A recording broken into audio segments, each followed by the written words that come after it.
Hey, welcome to another episode of the Coffee Break Podcast, where our mission is to share business ideas, practices, and strategies while we enjoy our coffee. And today's guest is Callie Langhorne. She's a publicist and recently ventured out on her own after several years in the Charlotte market, and really good information that we're going to discuss today. One, when do you need a publicist? Why is a publicist important? And what's the difference between public relations and marketing, or are they the same thing? It's going to be a fun conversation. She's got lots of information to share. So grab a notebook, grab a piece of paper to take some notes, because it's going to be valuable information for you. And if you want to find out more, you can check her out on Instagram. Just search for Callie Langhorne with an E, and you can find it there. Actually, there's two E's, right? Callie Langhorne. Yeah, check it out. And you can find all of her information there and her on her Instagram and ways to connect with her online. But in the meantime, grab a cup of coffee and get ready for this conversation.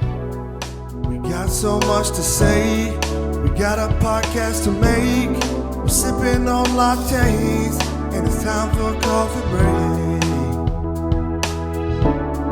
It's time for a coffee break. Oh yeah. Callie, thank you for joining us today. We're excited to have you in the studio. You're the second person in the newest iteration of the studio, so it looks great. Congratulations. Honestly, thank you for having me. The lights, though. I mean, I'm hoping they do something for my skin tone. Yeah. Take out the wrinkles for me, please. Yeah. All right, so you know the drill. First thing up is rapid fire, 5 randomly selected questions just to get under your skin with an unknown point value. So are you ready? Ready or not? All right, here we go. Question number 1. What is your real favorite movie? Part 1. And then secondly, what movie do you pretend is your favorite to sound cultured? Oh, gosh. Real favorite movie. I would have to say, as a recent, Secondhand Lines. Have you ever seen that one? No. Oh, it's just dear. Okay. I can't do violence. Terrible nightmares. Yeah. So sorry to my husband. He's stuck with a lot of the more Daisy films, but that one's delightful. It's like Robert Duvall's in it. Anyways, definitely check it out. Okay. One that I would say that I love to be cool would probably be like the Bourne trilogy. Oh, yeah. You know, I have to like cover my eyes for about 80% of it, but it's a great movie. I just haven't seen Matt Damon is just delightful. So yes, if you like Matt Damon, but if you don't, then but no, I it's guess a good that's story. true. Yeah. But how can you not like Matt Damon? Well, Jimmy Kimmel doesn't. Oh well. Sorry. Anyway. Sorry, Jimmy. We're if like you hear this, I'm sorry. All right, number 2. If you were famous for something, what would you be famous for? Oh my gosh. If you ask my family, it would have to be something related to cooking. Okay. Just because I love to be in the kitchen. But their standards are not that high, to be honest. Okay. But I take the compliment anyways. That would probably be it. You cook amazing. We don't really have anything to base it off of, but you cook amazing. Exactly. All right, number 3. If you could eat at one restaurant forever, what would it be? Oh my gosh. We went to Rome last year, and there was this restaurant in Trastevere that if you buried me there, I would not be mad about it. But anyways, I can't pronounce it, so I'm not going to butcher the Italian language for us here. Sure. But anyways, that would definitely be it. Their pasta and their pizza was just next level. We don't do it the way they do. No, I was in Rome in February of 2019, I believe. And it was and their pizza, it was the pizza that they measure out and weigh out. I mean, yeah, you can't beat it. No, honestly, you can't. It's just like, that's what we're eating for every meal. Yes. And we did, actually. Yeah. We came back a few pounds heavier and our jeans were a little tighter, but it was worth it. It's like, what do you want to eat? Well, it's either going to be pasta or pizza. Yeah, exactly. So that's our choices. Why would you eat anything else there anyways? That's the whole point. Yeah. All right, number 4. What's a belief? Let me rephrase this one. Number 4. What's a belief that you hold in which many other people disagree? So something that you believe that other people typically disagree with. Well, clearly Matt Damon, that he's great. Maybe we can start there. Oh my gosh, that one's hard. Very thoughtful question. I would say, and this is probably just because I'm a marketer at heart, but for me, I'm pretty vocal about like my Christian beliefs on social media, and there are a lot of people who think that's not a platform for that conversation. Yeah. And I would disagree. So it's probably a backwards, weird answer to that question, but that's kind of what came to mind. I think it's a very applicable question. So a lot of people have this concept that you create an online persona, and that's the only thing that you communicate. And so the opposite of that is you're just going to share your entire life and with no withholds. Yeah, thank you. You provided context a lot better than I answered it. So thank you for making that a more well-rounded answer than it was. That's what I like to do, is take other people's answers and exactly just restate them. Yeah. All right. Last one here. Number 5 is, have you done anything lately worth remembering? Ooh. Well, a few things actually in the past few months, starting in March, ended up like taking a leap of faith and starting my own company. So that would be that's worth remembering. Definitely there for sure. But then also, a lot of personal development in the past few days, just with the nature of the world right now, and where my background and where I came from, and just trying to be more unified with our Black community here in Charlotte and beyond. So that's probably a more important answer, but than the first, but definitely both of those things. Yeah, it's right now when we're recording this, it says June the 3rd, context, and there's a lot of there's a lot of rioting happening. Yeah, there's people that are trying to protest against injustice, which is every American's right, and which is something that should be done. And then you have people that are taking it to a whole nother level and actually disputing the actual purpose for peaceable protest, which is very frustrating. So, but that's kind of life right now. All right, so let's move it. Thank you very much. You passed, by the way. Thank you. Well, I scored. Sometimes I forget the score of that was 816. Amazing. So, I'm going to write that down. Yeah. Add that to my resume. Thank you. Congratulations on that. Thank you. So getting into the conversation and kind of the way that I want to phrase this today, and we'll go a lot of different directions to get there, but ultimately, if anybody's kind of jumping into this conversation and who is Callie Langhorne and what is the purpose of this conversation, it's going to be the question that I want to get answered at the end is, why does somebody need public relations or PR firm? Okay, so that's going to be the ultimate question, because I think in small business and business in general, there's so many different levels of this, and people either completely don't understand it or they completely buy into it. Yeah. And it's not based off of, I'm answering a lot of my own question here. It's not based off of any type of size of business. It's just a mindset when you jump into it. Yep, absolutely. So hopefully we can answer all those questions, and I'll remember all of them by the time we get back to it. Perfect. Before we get into that, give us a little bit of how you arrived here at this table. Yeah, sure. How far back do you want me to go? I mean, you know what I'm saying? It was a cold February morning. I'll give you the quick spiel, if you will. I'm from Atlanta, Georgia originally. My parents are still there. Regrettably, mostly because the traffic is horrible. So going back to visit is not... It's a challenge, to say the least. But loved growing up in Atlanta. I went to the University of Georgia in Athens, Georgia. My family is a very proud Bulldog family. 3 of 3 kids went there. Gotcha. But when I was in school, honestly, my mom always said I was born like a 30-year-old at heart. Like I wasn't a good kid. I put myself to bed. I was just weird. And I still have a lot of those quirks. But they're more socially acceptable now that you're older and truly an adult. But anyway, so when I was in school, this is really where a lot of like my passion for marketing started, because I didn't know what I wanted to do. I mean, I was a physician's assistant, or studying to be a physician's assistant to a middle school teacher, and then finally landed on communications going into my junior year. Okay. So, just let's try all fields. Why not? Sure, let's do it.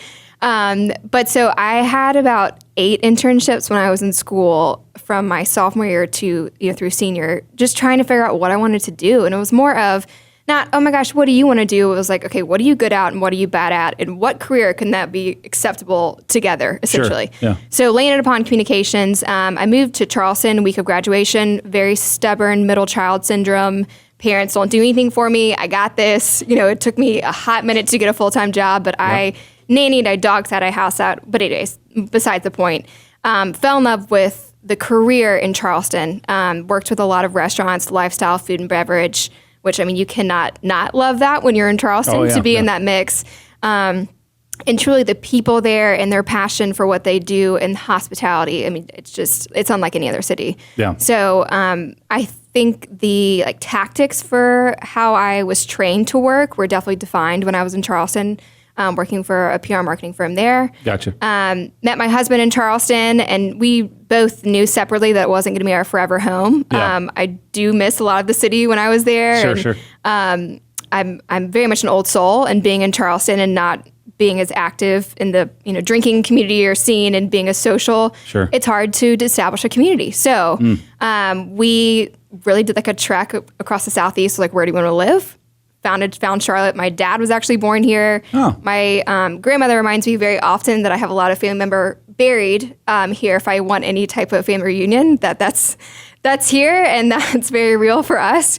So anyways, there's some roots here that I honestly didn't explore until I moved here. Huh. But it still felt very familiar and fell in love with it. And I will say when I was transitioning between Charleston to Charlotte into a marketing position, I mean, Charlotte is so different than Charleston in so many great ways, but also, when you look at the hospitality scale, I don't think we're on the same scale necessarily. It's a different scale, if you will. Yeah, it's interesting that you compare those two cities or contrast those two cities because Charlotte is kind of got that want to be a big city vibe, but Charleston has that just classic, kind of relaxed community vibe, and they complement each other very well. Absolutely. It's interesting. We actually have a crew working on a big project down right outside of Charleston, but I mean close enough that we refer to it as the Charleston Project, and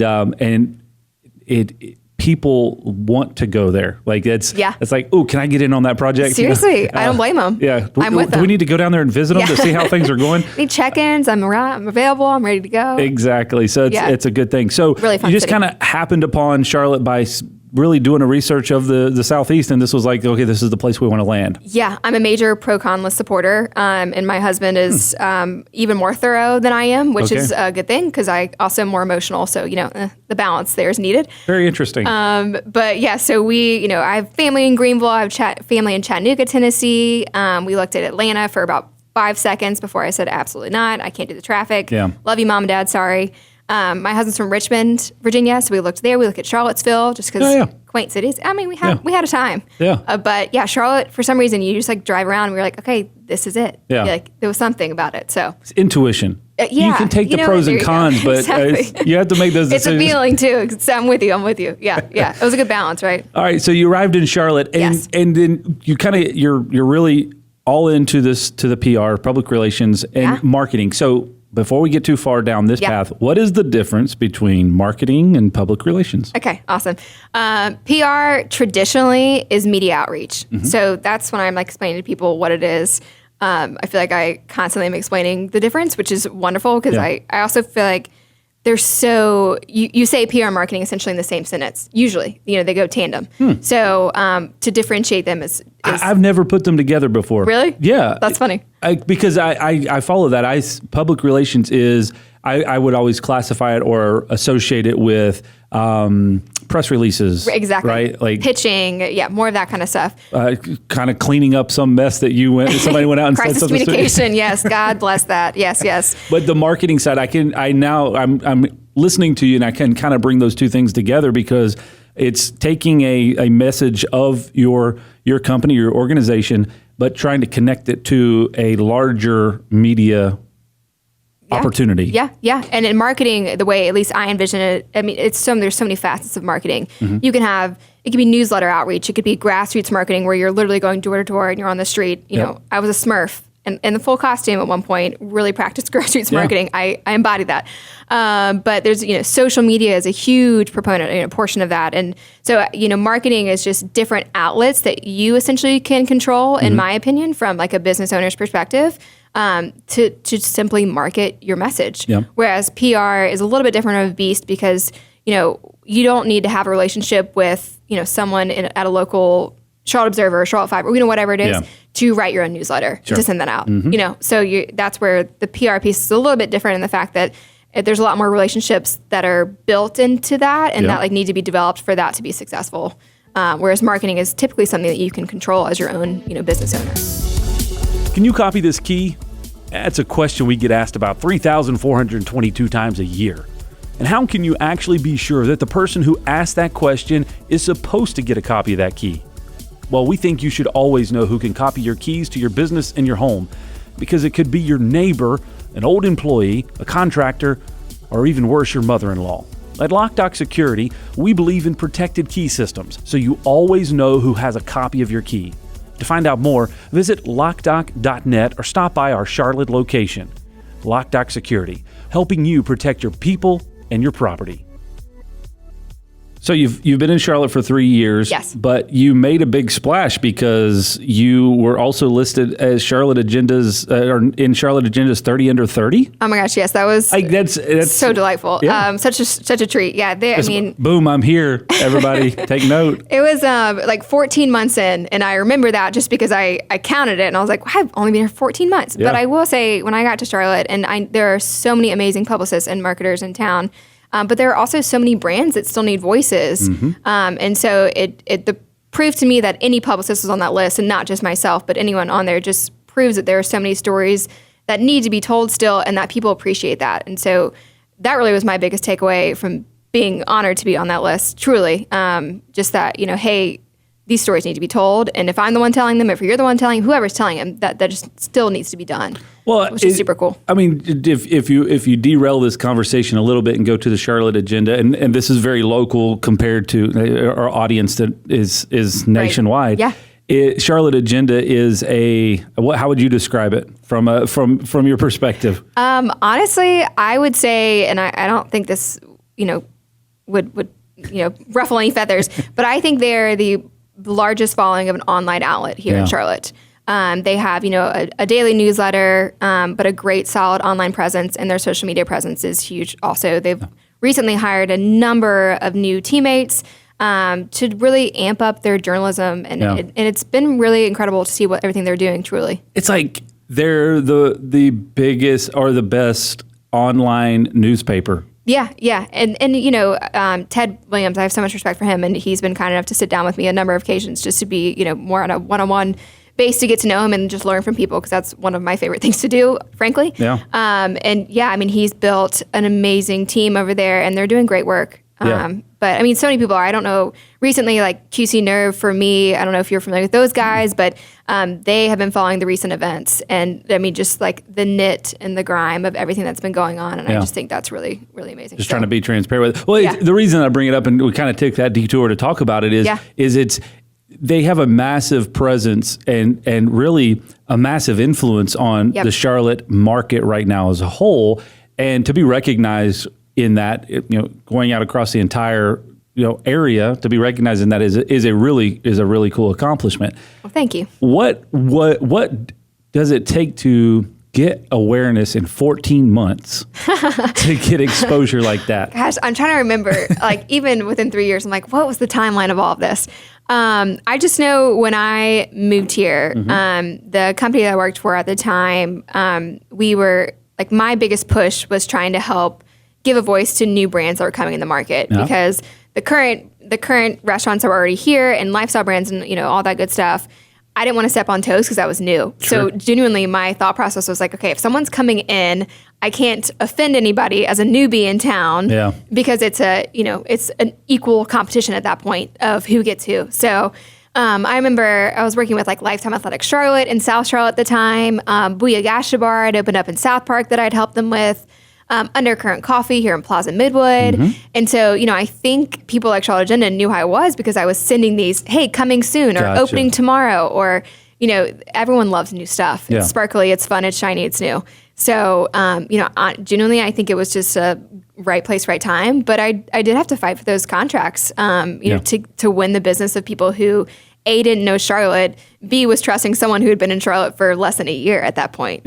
So it was an interesting balance for sure. So I want to ask a couple of tactical questions as far as relating to business. So I want to kind of start into one. What if I'm a business owner, or I'm in the marketing department of a business, and I'm saying, all right, we need to partner with a public relations firm. What are the questions that I need to be asking? What are the characteristics of that firm or that individual that I need to be looking for that makes that a good fit? Honestly, I think if you're starting to look at, publicists, there are so many in town, and hopefully very like out of the bat, they'll be really upfront with you about what they specialize in or where their niche is. Because I think that's really important. Like for me, if someone calls me and says, hey, I have an insurance company, I'm like, let me just stop you right there. You would have to take so much time to explain to me what insurance is. Okay. I'm not that, but what I'm saying? Just for an example. I'm not that dense, but I'm just saying, but that's not what lights me up. And if it's not going to light me up as a publicist, then I'm I'm not going to be your best advocate, if that makes sense. Yeah. So I think the first question you ask is, okay, what is your favorite type of business to represent? And if that aligns with what, the industry that you work in, that's a great start. If they don't, ask for a referral, because I'm the type of person, if you come to me and I'm not a perfect fit for you, I will find that fit. And hopefully, as a true storyteller, you want their story to be told. And if you can't tell it, get someone else to do it. That's kind of a big part of a publicist, though, is being connected to other people. Exactly. So. Like, what do you mean you can't tell me anyone else to work with? What does that mean? But yeah, I think that's a great question. So alignment in either a complementary or similar industry. So it's a different, to tell a story, like you said, from insurance over to security, maybe to a restaurant. Exactly. It's totally different. And to take that one step further from a publicist perspective, the media that I, take the time to get to know are going to be lined up with who I represent. Yeah. So, if you are a more business, more on the business side, and you want your, security company, for example, to get more press, that means that person needs to be really well acquainted with the trade publications that would fit for you. Got it. So, and that piece is huge, because it's really hard to find one firm who can say, we do everything. There are a lot of people that say that, but in my experience, I think people who have that specialty is where you have the best relationship. That's very interesting. Okay. So I'm trying to dig into that a little bit, because I think marketing in general, but so I'm trying to we've brought these things together, but I want to keep them as close but separate as possible. Yeah. So marketing in general, I think that's another good rule of thumb, is somebody that is acquainted, or maybe not even acquainted, but very knowledgeable about that industry. Yes. Their role is to help tell a story for you to the consumer. And what you're saying is, your connections, the value that a publicist brings is they've already done all the hard work to get to the right media outlets, or to the connections to the right people that they can take you to those people. But it's such a wide variety out there that, you don't want to send somebody down a chain, because they're going to have to make all new connections to get your story across if it's the wrong industry. Yeah. Yeah.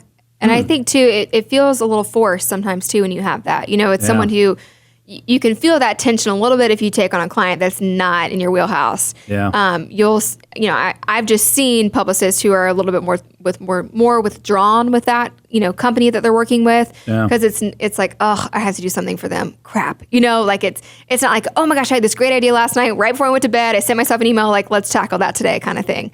I think there's a different feel that you get. Yeah. So just something to be aware of. Just a reminder, you're listening to the Coffee Break Podcast.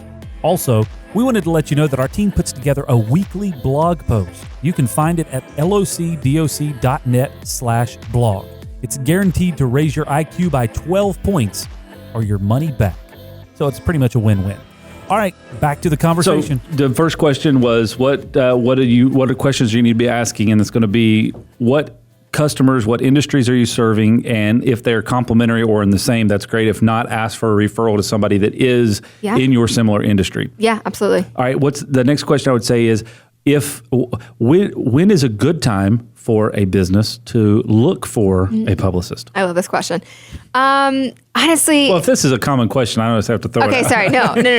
More of the sense where a lot of things in PR marketing are very situational, and that's not a cop-out answer, I promise. It's more of the sense where it depends, because it is so personal. Yeah. It depends where that company is. So, from my perspective, I'm like, get in early. When you are starting, hey, I have this great idea, and me in tandem, but because I think like a marketer, what's your branding? What are your colors? What is your logo going to look like? Who's your target market? Have you done a SWOT analysis? All of those things immediately start triggering in my mind. Yeah. Sorry to see your microphone. No, you're fine. But so, from a marketing perspective, if you can get early in that and be incredibly intentional, before your launch, that's wonderful. But also, if you feel like you're in a rut and you're like, hey, we want some new eyes on something, our jobs as publicists and marketing professionals is to stalk. And I'm very open about that. My role is to be up to date on on as much as I can that's happening that's relevant to my clients. Sure. And so, when someone comes to me, is like, I have an idea. I'm not sure if like this is covered in our, contract, but can I throw something at you? I'm like, bring it. You know, I'm always here to be a soundboard.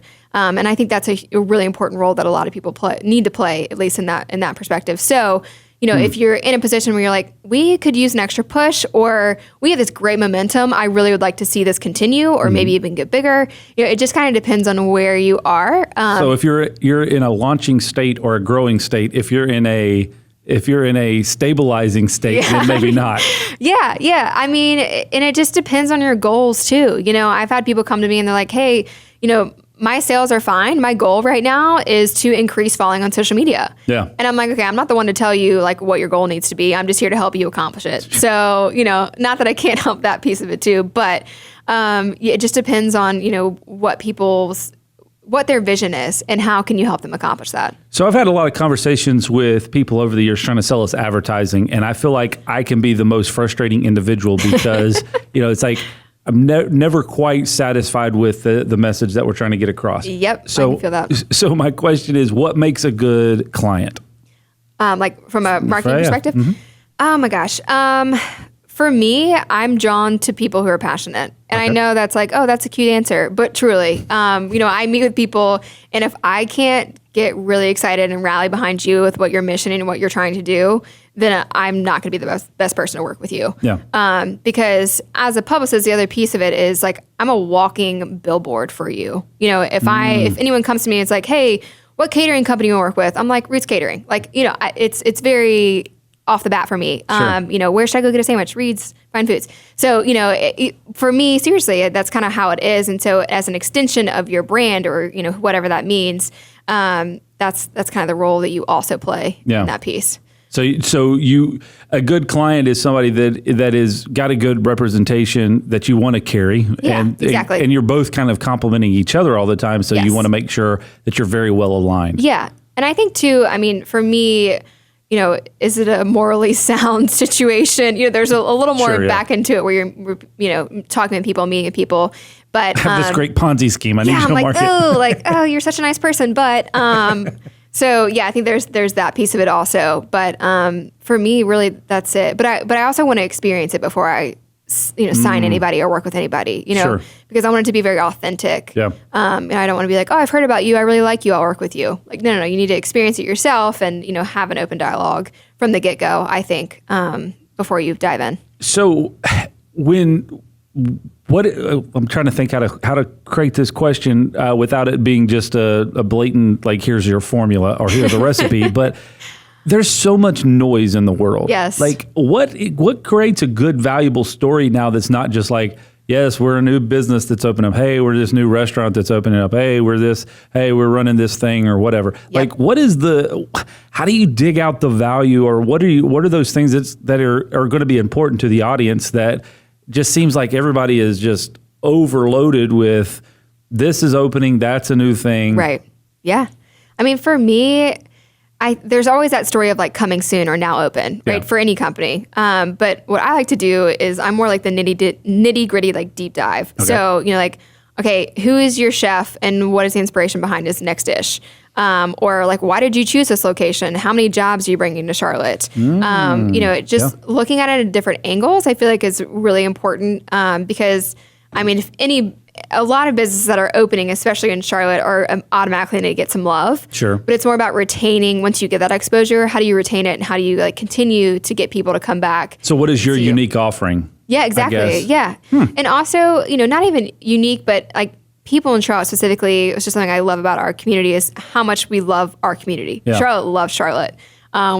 Which is great. It's truly. And so, when bigger brands come into the market, for example, my first question for them is, what are you going to do to make yourself more Charlotte focused? Mm-hmm. Are you going to be, partnering with anybody? Are you going to be throwing events? What are you doing to give back to the community that you're moving into? Because that's just so important here. And so I think that's a big piece of it also. A couple of episodes back, we had Andy Pfeiffer on from Arthur Elliott. And he was talking about hyperlocal and how you want to really make sure that your message is hyper local because it's speaking to that local community, that local city. So, and it made me think of it when you're talking about that, because now you're taking in this story and going, okay, maybe it's not the unique offering, but maybe it's just why, like you said, the story of the chef, or, hey, our whatever, the owner is doing this, and this is the value add that they're bringing to the city outside of just the burgers and fries or the fish that they're serving. But this is why this is important to the community, or this is something that's really a deep dive that you should know, but we want to bring it up and spotlight it. Right. Yeah. And I mean, I think anybody who starts their own company, and I've felt this personally in the past few months, is, there's like a drive, and there's more than just like, I'm going to open a company, I'm going to file an LLC. Like, no. There's been some thought process in that. The why is there. And so how you're taking that why, whether it's a need that the community doesn't know that, needs to be filled, essentially. I mean, there's so many different ways you can go about it. But so it's interesting, and I'll give you a practical example, because I feel like I'm talking a little vague at the moment, but I want to try to get very practical on it. There's a restaurant across the way. Well, it's actually a brewery, 4001 Yancey. Okay. Yeah. All right. Familiar? Yes. Okay. One of my favorite places to go eat.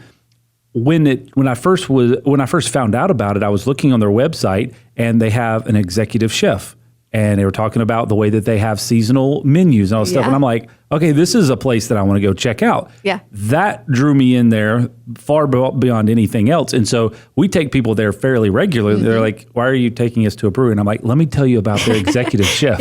They have a seasonal menu. Seasonal menus, don't you love those keywords? It's brilliant. I'm serious. Yeah. But I mean, I would, when I'm looking at all the places to go eat, that is a place that I will typically lean to, because I know that the food that they're going to be preparing is got some thought behind it versus just this is the menu that corporate came up with. Exactly. And that story could all be a bunch of bullcrap. I don't know, but I read it on their website, and it seems like it's got to be true. Their food's good. Let me just say that. It is good. Yeah. If that's not true, then kudos to them for fooling us all. Hey, thanks for listening to the Coffee Break Podcast. If this information has been helpful to you, or you just really kind of like our theme song, can you help us out by rating us on whatever app you're using?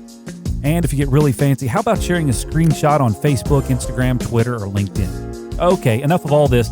Let's get back to the conversation. So taking that in, whatever that business model is, if you're able to uncover those things that are going to connect with your audience, because in Charlotte, just like many other places, there's 1,001 local breweries and microbreweries. So if that's your jam, then you're going to find that, and I would imagine a lot of that's going to be based off of social connections. Yep.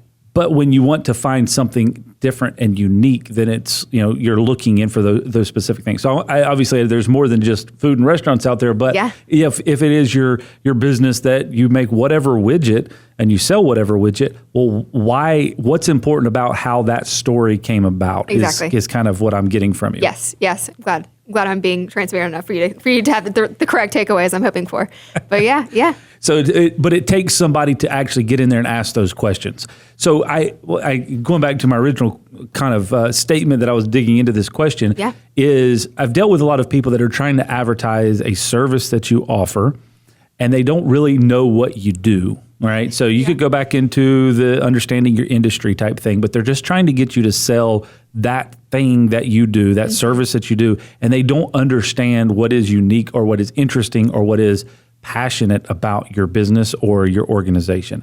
And I would go back to that kind of question earlier about what makes a good publicist and say that is a component of it, is somebody that will take the time to understand what is interesting about your organization. Yeah. I mean, honestly, when I start working with a client and I'm very upfront about them from the beginning, it's like, hey, I'm going to spend the first few months, honestly, doing everything I can to be like as fully entrenched in your business as possible. Yeah. Obviously, during COVID, that's been a little more difficult because I can't, just show up at people's houses and just say, I'm just here to work with you for today.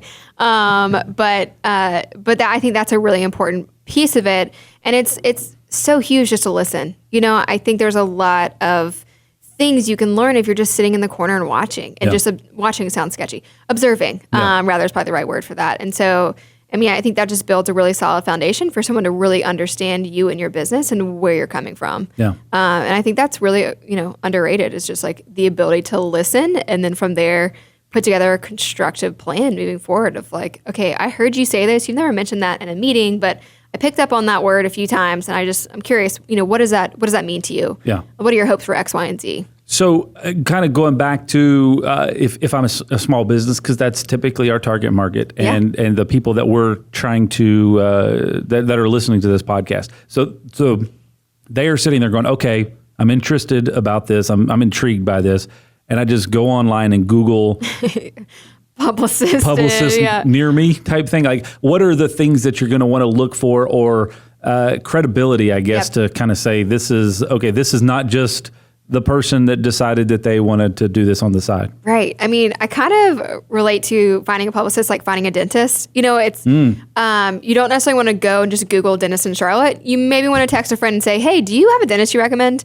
Kind of same thing for a publicist. Like, have you heard of a name? Have you heard of someone who might be interested? And like I said, it doesn't necessarily have to be in your target market to start off if you're starting your search, because once you get someone who's in that realm, hopefully they have a good referral for someone who's not who could be a better fit for you, if that makes sense. So I think asking around is the safest way.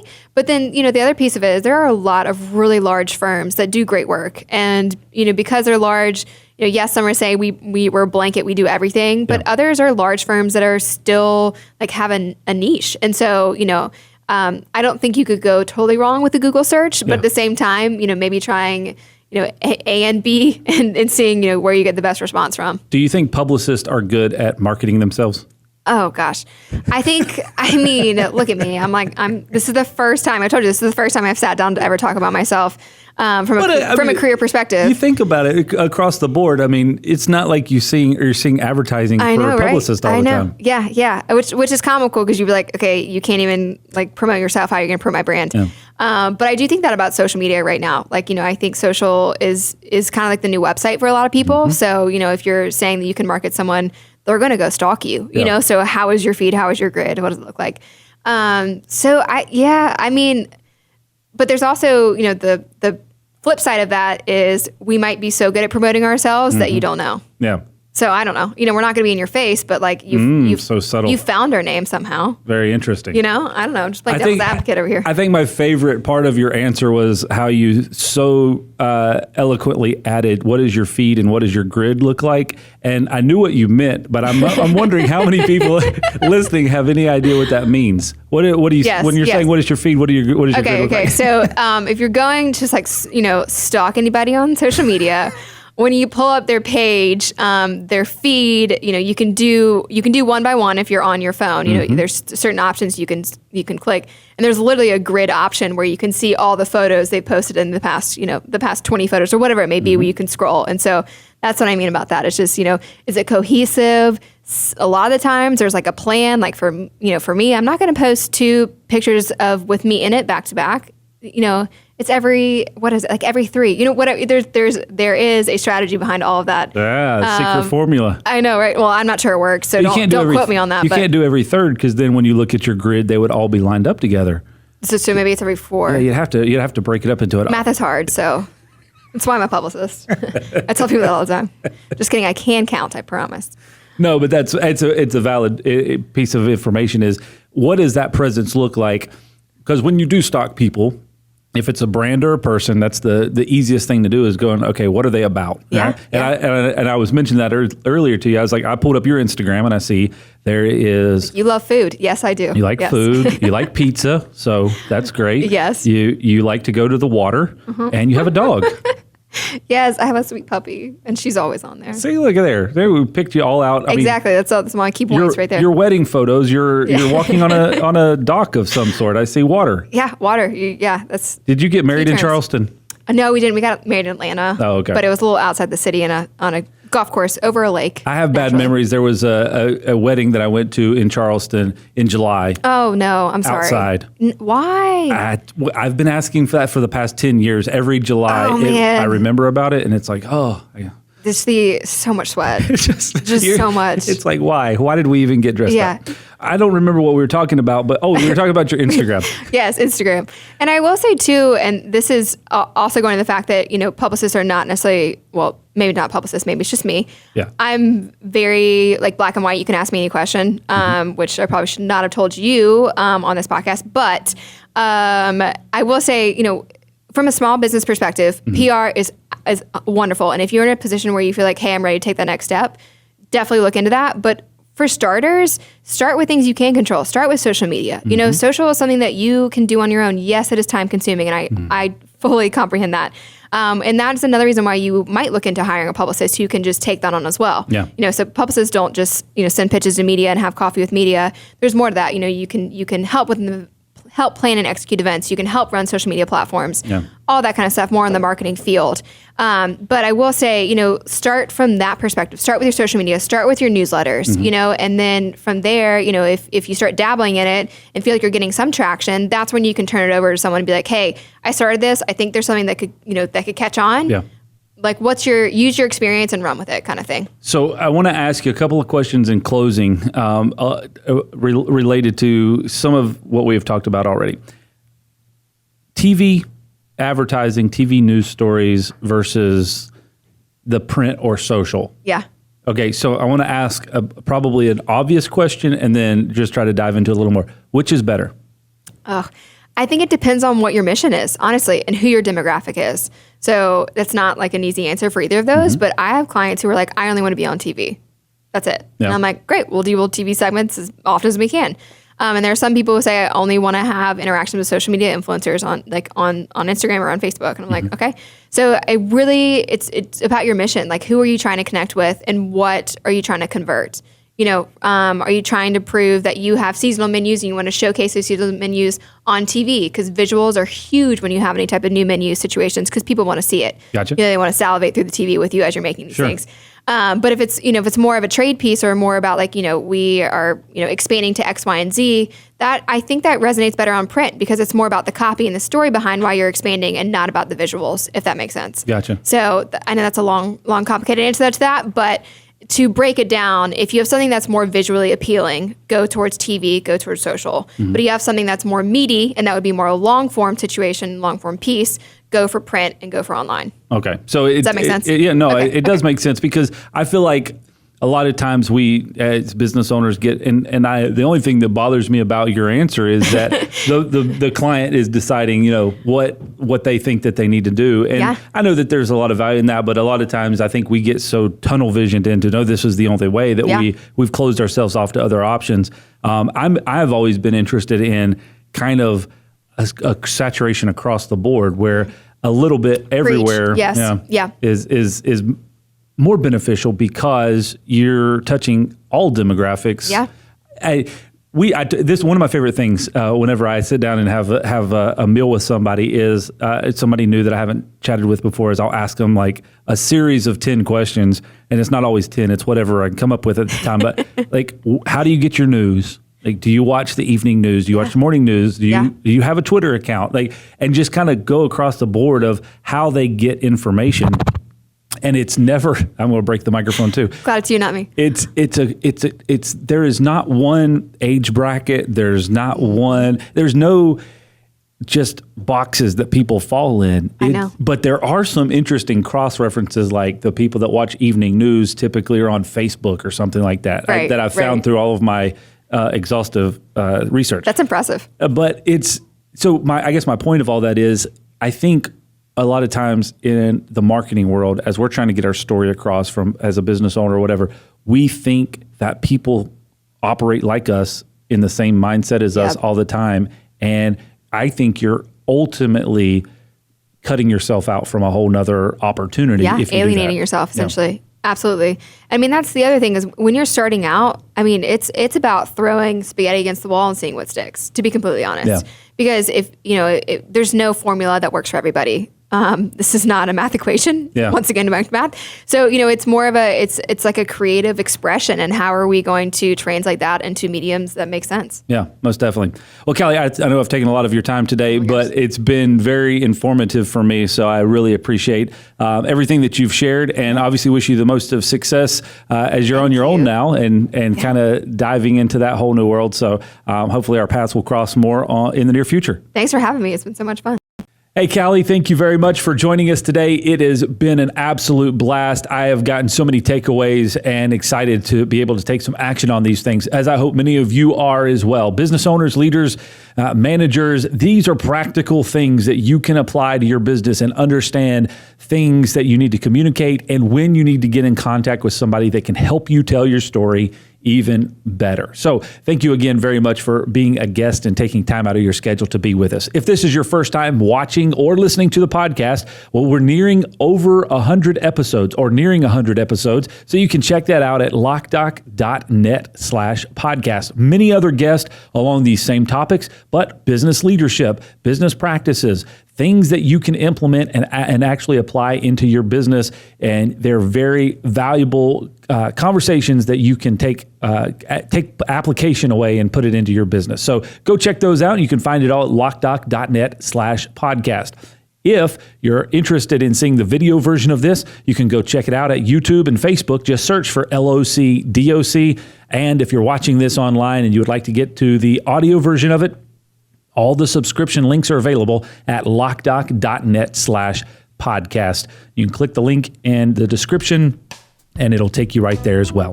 Thank you very much for joining us today, and we'll see you next time right here on the Coffee Break Podcast.